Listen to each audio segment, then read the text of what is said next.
The Red Hollow Motel. It was the kind of place you only stopped at if you had no other choice.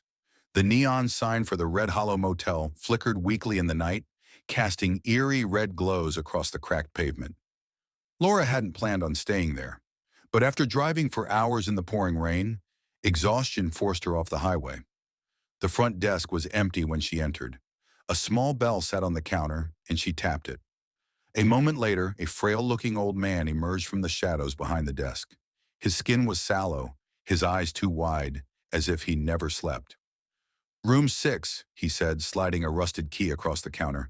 "No noise, no wandering." Laura hesitated. The whole place felt wrong, but she was too tired to keep driving.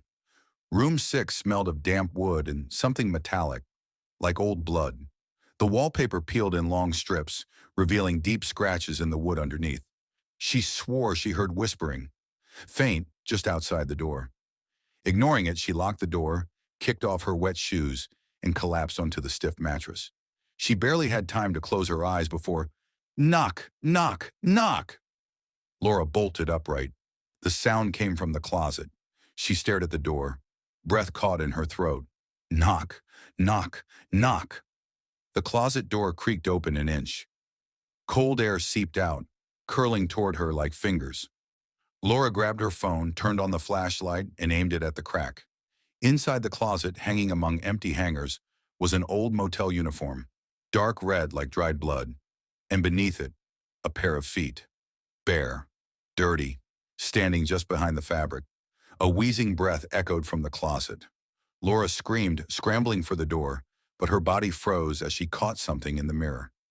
Behind her, reflected in the glass, a man stood, his mouth split open too wide, revealing rows of jagged teeth.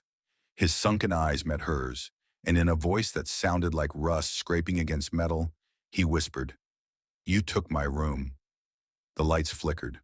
The door slammed shut. Laura was never seen again. But travelers who stop at the Red Hollow Motel still whisper about room 6.